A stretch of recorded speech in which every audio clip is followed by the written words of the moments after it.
నేను కూడా సీఎంతో ఆ కార్యక్రమాలకు అటెండ్ అయ్యాను. అయితే ఆ ఊర్లో ఒక రచ్చబండ మీద లేకపోతే ఒక వీధిలో ఒక టెంట్ వేసి ఓ డయాస్ కట్టాక ఊళ్ళో జనం అందరూ వస్తారు. అక్కడికేమి అందరూ వస్తారు.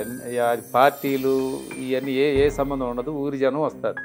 వచ్చినప్పుడు ఆయన సడన్గా ఎవరో ఒకరిని మధ్యలో ఉన్నోళ్ళను కొంచెం చేతులు ఎత్తిన వాళ్ళను ఆయనే పిలిచి అడిగేవాడు, ఏంటి నీ ప్రాబ్లం అని. కానీ ఇప్పుడు కార్యక్రమాలు చూస్తే సెలెక్టెడ్ పీపుల్ ఇళ్ళకే వెళ్తున్నట్లు, ఇదంతా ఏదో ఒక డ్రామా నడుపుతున్నట్లు.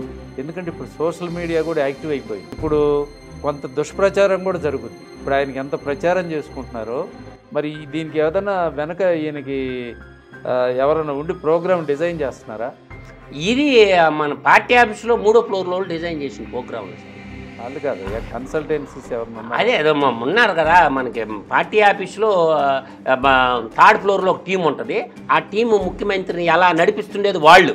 అంటే ఈ కన్సల్టెన్సీ అంటే వాళ్ళే, రాబిన్ శర్మ టీం వాళ్ళే చేస్తున్నారు. ఇది ఈ రాబిన్ శర్మ టీం వాళ్ళు చేసేటటువంటి ఇది జగన్నాట ప్రక్రియ. కానీ ఇది అంటే ఊళ్ళలో లబ్ధిదారులు కూడా వీళ్ళే సెలెక్ట్ చేస్తారు. ఈ మొత్తం చూసేదంతా ఆ టీమే చూస్తుంది.